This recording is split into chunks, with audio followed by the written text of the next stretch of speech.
Hi, welcome back to my channel. There's a few things that I want to do. I want to go through my January TBR. I want to introduce you to my TBR game that I'm going to start using this year to help me whittle down my owned books, to read my own shelf.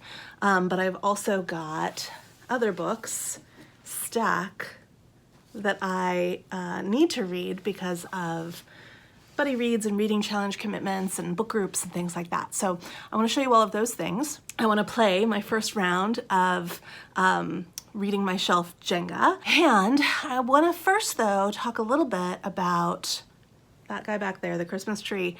This year, I participated in Vlogmas, and I kind of thought I knew what I was getting into. I wanted to start really heavy. I wanted to challenge myself. So I dove right into committing to do a post a day throughout December. And I'm gonna be completely honest, I didn't have a lot of fun. It just it was rough. Vlogmas was rough. And I'm not necessarily talking about creating my videos. I didn't have fun doing those, but I still chose to do them every day until the last day where I was feeling really resentful about it. On the 23rd, I should have put up a video and I was feeling really resentful about it. And I thought, this isn't necessary. But it's not like people were waiting with bated breath to see my 23rd post of the month, which was just going to be another post about opening an Advent book and saying Merry Vlogmas. You know, what was I contributing? Not much. And what was I gaining? Nothing. Nothing but stress and tension and grumpiness over something that I decided to do because I thought that it would be fun and stretching and community building. So I've been thinking about all those things in the last few days, trying to decide. I didn't think about it at all over Christmas. It's not like I've been pondering booktube. I haven't. So as I consider not only how I will participate in Vlogmas next year, I also take into account how I want to participate in booktube at all going into 2021. And while I am excited to do a TBR video and to play a TBR game, I want to state a couple of goals that I have for my own booktube channel. Going to aim to post 1 to 2 times per week. I don't want to add to the static, so the goal is at least once, probably twice, but only if it can be meaningful. That meaning might sometimes be I would love to do some more tags. I'm really interested in doing Spinster's Library's Doctor Who tag. You know, there's value in that. And there's community in that. So I don't want you to think that I'm well, if I can't talk, in an elevated way. It's not like that. That's not what I'm saying. But what I'm saying is I don't want to show up and be like, I don't know what to do, so here's a big stack of books. Look how pretty. Because I don't like watching those videos and I don't like making those videos. And if I don't like watching it and I don't like making it, then it's not my business to put it out there. If you like watching it or you like making it, please continue to do so. But if there's a week where you don't hear from me, just know that nothing bookishly meaningful happened that week. The other goal that I have is to talk more meaningful about what I'm reading, and this is across the board. So I'm much more established on Bookstagram. I've been there for a long time and I have a lot of followers and friends there. And I have reviews that I've written there. Some of them are literally one line, like this book was not for me. And I don't want to do that. I want to write actual reviews about the books that I read. But because I read so very many books this year, I haven't processed most of them enough to be able to speak about them coherently or write about them coherently. I can only give a gut reaction star rating. And I want to read slower and I want to read less this year. I know that is not probably a popular or a common booktube, bookstagram goal to read less, but I definitely want to read less this year. And I want to process everything I read, and then I want to write about it coherently and I want to speak about it coherently. And there's a few things that I'm doing in order to help me do that. I am using a commonplace book where I'm gathering thoughts and ideas and quotes and making connections between everything that I'm reading, and I've already started doing that. One of my goals for 2021 is to really think critically about what I'm reading and process it, as opposed to just check it off the list, get through it. Part of why that happened in 2020 is my 200 Women project. I'm not doing anything like that this year. I do have several reading goals though. One of them is one that I've done for many years, and that is to participate in the Read Harder Challenge, the Book Riot Read Harder Challenge.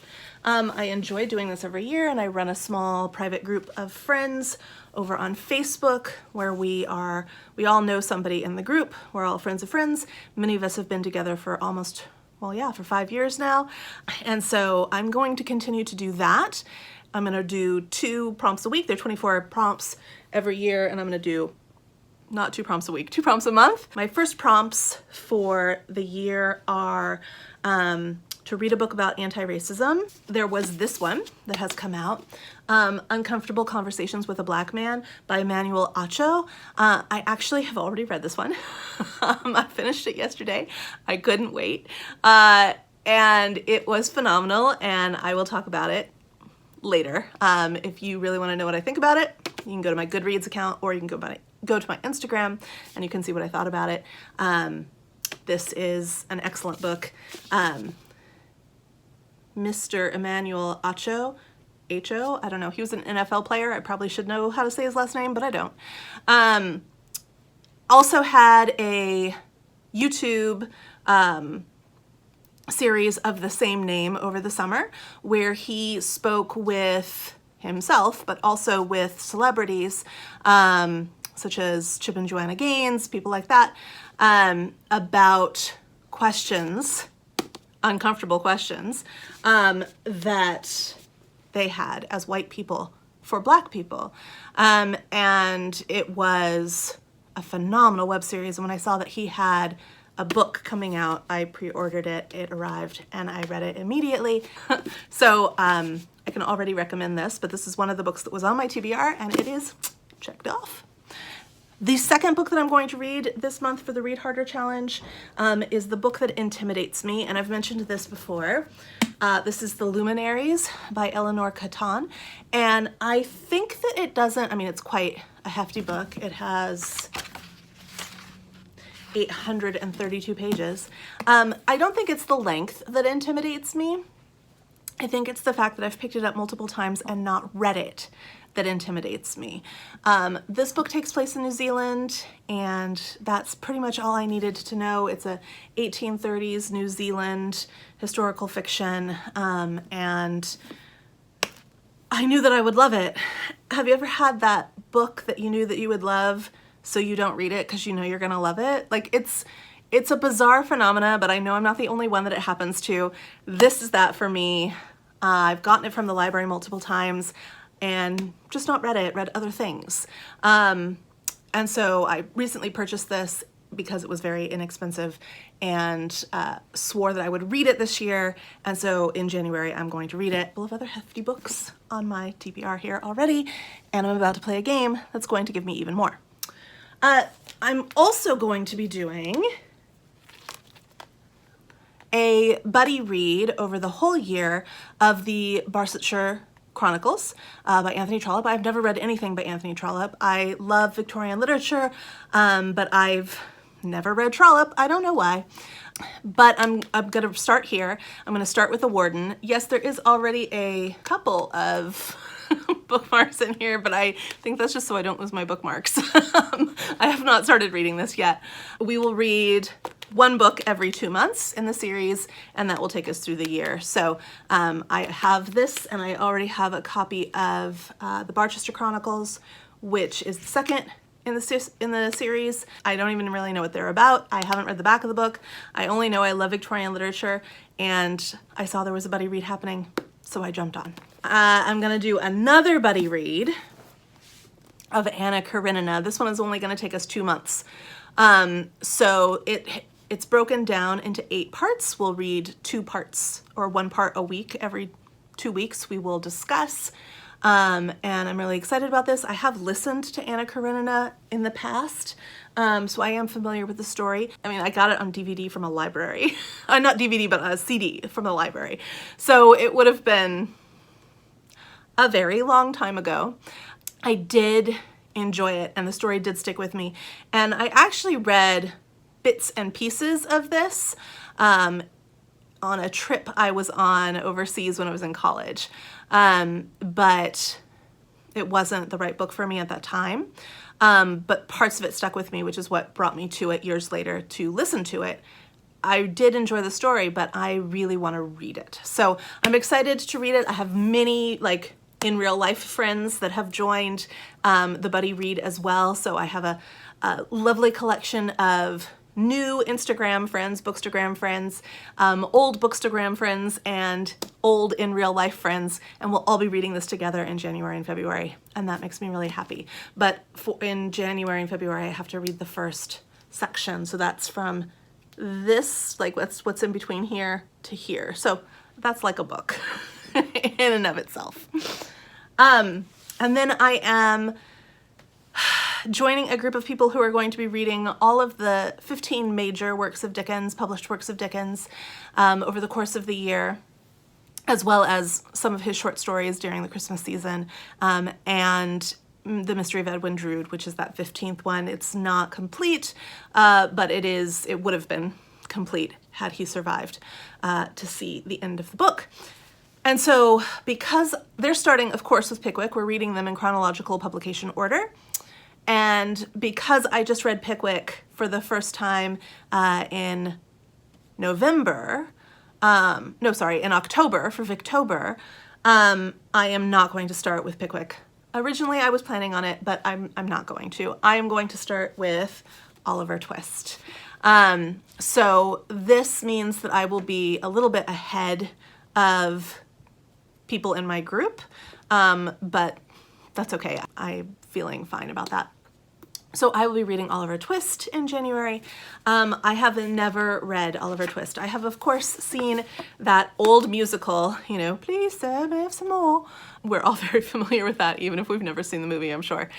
But I'm looking forward to reading this. And then for my in real life book group, I am doing a reread because this is the book that was picked, and I've already read it, but I read it years ago.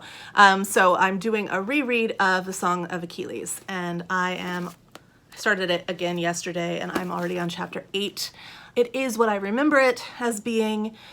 I kind of hoped that I would be seeing new things or having a new experience with it, and I'm not.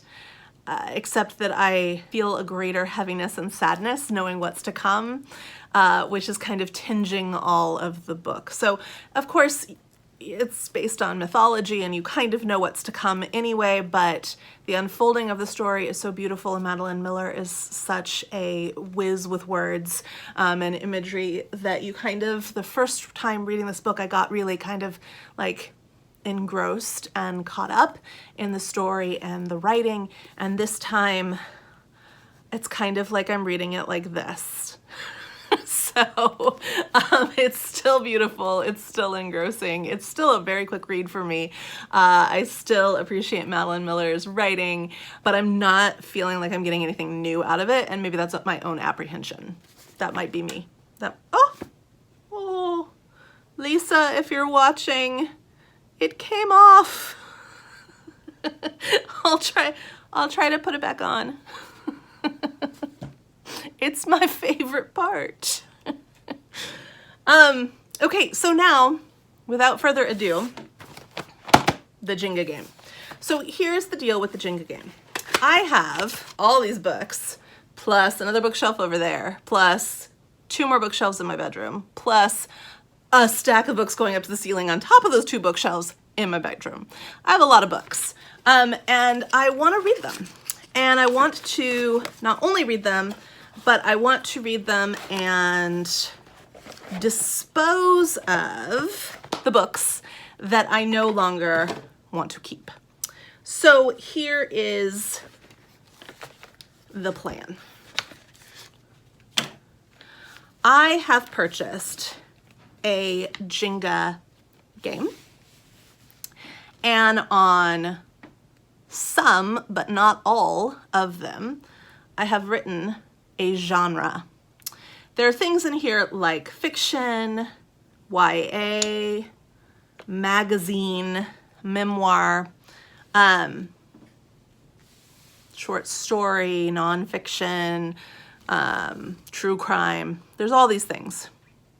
But there are also, oh, middle grade, that's not gonna work. There are also some, let me find one, maybe. Yeah, there are also some that are blank. Every month, I am going to play a game of Jenga with you. And I'm going to pull and stack blocks until I am able to pull 5 books from my shelf.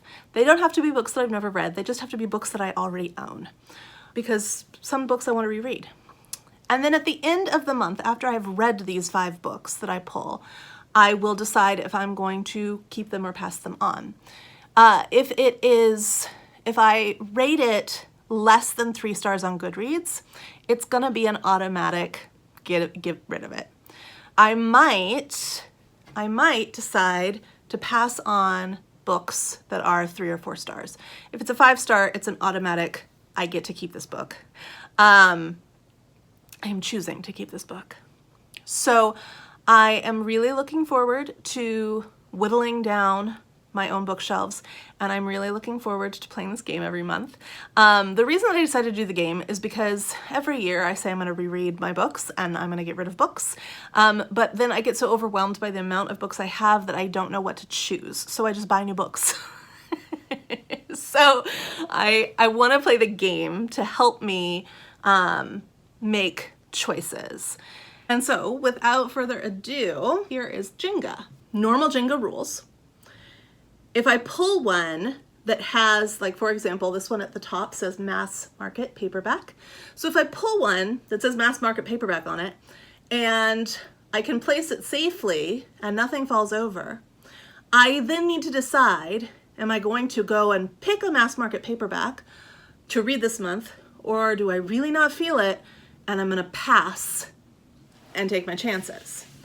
If I pass, I get 4 passes. I have to pick five books. I have to have 5 successful stacks, but I get 4 passes. So let's say I pass mass market paperback, I pick the next one, I put it up at the top, it sits fine, it's general fiction, I decide I want it, I'm gonna go get my general fiction book, and I'm gonna pick it and I'm gonna stack it here. If my whole Jenga stack falls over, then I have to start again from the beginning, which means that I can't choose any of the books from my original choices, just making the game interesting. So let's go ahead and play. Again, this is not high stakes. This is just to help me make decisions and to read more broadly. Like, I don't want to go to the same shelf every time and be like, I've already read all these books, I don't know what to choose, because that's who I am. That's who you are too. I know it is. So let's go ahead and give this a try. There we go. Okay, so normal Jenga rules do apply. Oh, there's one. Okay. This is blank. All right. I put my first one there. That does not bode well for me. These all seem really stable. Oh my goodness, it's another blank one. All right. Let's see.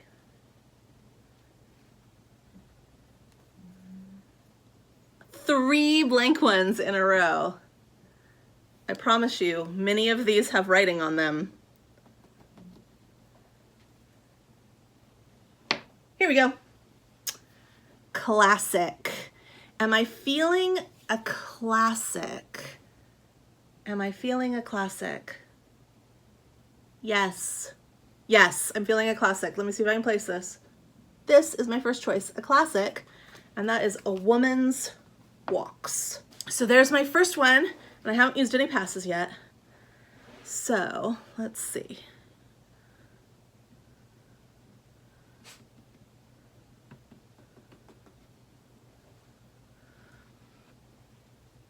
It's blank. Okay. I need 4 more with writing on them. At least 4 more with writing. Oh, poetry. This is perfect because I know exactly what I want. So this is what I want here. This is called No Map Could Show Them. It is by Helen Mort. And it is poems about women who went for walks and went climbing in the 1800s. It's about Alyssa Hargreaves, who summited K2 in the 1800s. All right, I know people who would like to summit K2 now, but they can't. So I'm excited to read these two together. That is happiness right there. All right. Okay, so whoa, we gotta get 3 more. Okay.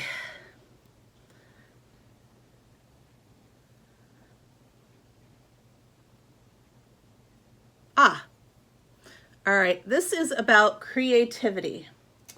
A book about creativity. Do I have a book that I want to read about creativity right now? I do own tons of books about creativity, to be honest. It's just, do I feel like reading that right now? I may come to regret this, but I don't. So I'm gonna put this up here and I'm gonna use a pass. So I have 3 passes left and I need 3 more books. These all feel so, oh, of course that one's not gonna move. They all feel so solid. Okay. Memoir. All right, here we go. So the first 2 books that I picked, these 2, they're brand new to me. I just got them from my book haul. But this one I've had for at least 8 years and I've never read more than the first 10 pages. So this is gonna be a victory for me. All right. This is The Wilder Life, My Adventures in the Lost World of Little House on the Prairie by Wendy McClure. And again, I've had it for at least 8 years, and I've never read more than the first 10 pages. And so this will be awesome. This is for anyone who has ever wanted to step into the world of a favorite book. Here's a pioneer pilgrimage, a tribute to Laura Ingalls Wilder, and a hilarious account of butter churning obsession. And I do believe that I received this as a Christmas gift. And I do believe I asked for this book specifically for Christmas one year, and I've never finished reading it. So that is awesomeness. All right, so that's 3 books. I have 3 passes left and I need 2 more books.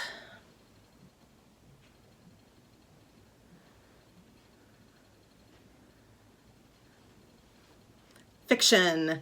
Yeah, I'm not passing on fiction. So, okay. I'm gonna lift that a little bit so you can see. Okay, so I know that a lot of this is my new fiction, so, oh, I know what I want to pick. I want to pick Bellevue Square. This is the Doppelganger book. I've been looking forward to this for a long time. Yes, very excited about this. All right, so I now have 4 books. I still have 3 passes. I only need to pick 1 more book. So let's see, I'm really happy with this stack, so I'm hoping that nothing falls.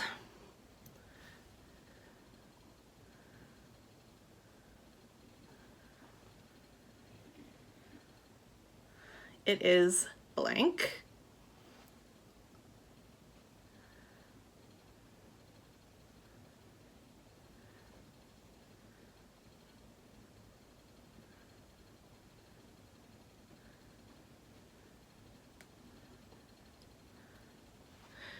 Poetry. So I've already got a poetry book that I've picked. I might kick myself, but I'm gonna pass.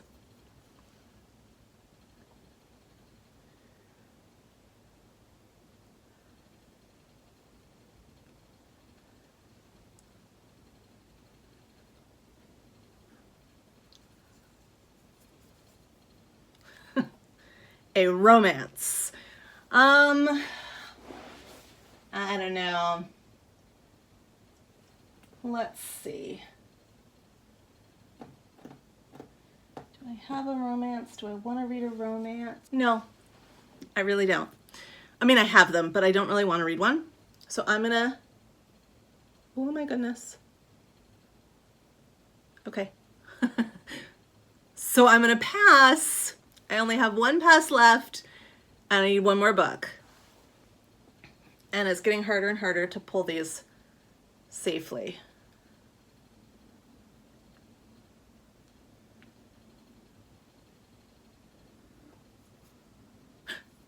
YA. I am not passing. I am putting that right up there. This will be my last pick, and I want to pick Watch Over Me.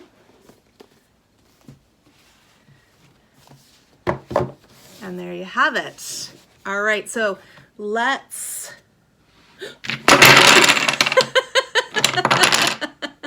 I was gonna be all cool and just move it over to the side, but now you know they're not glued together, so.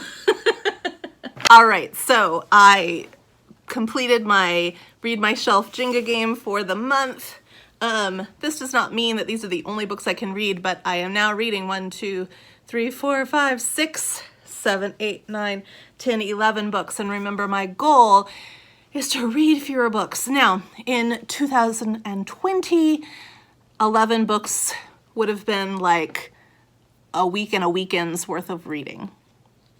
And I'm hoping that this will be just a month's worth of reading. Now remember though that I've already finished reading the Emmanuel Ocho book. So I think I might pull one extra for this month, just this once, just to make sure that I really have enough planned reading. So I think that I'm gonna also pull my friend Anna, just to make sure I'm making good progress. Okay, so just as a quick recap, this month I plan on reading, enjoying, and reviewing the YA thriller, One to Watch, the literary fiction with a thriller twist, Bellevue Square, the memoir, The Wilder Life, the classic work of nonfiction, A Woman's Walk, the poetry collection, No Map Could Show Them, the true crime, My Friend Anna, the literary fiction, The Song of Achilles, the myth retelling, the classic, Oliver Twist, the first 2 parts of the classic, Anna Karenina, the classic, The Warden, the literary fiction, The Luminaries, and already read, but the nonfiction, Uncomfortable Conversations with a Black Man. And we would all be lying if I pretended that I wasn't going to start reading right now. See you next time. Don't forget to like and subscribe. Thanks.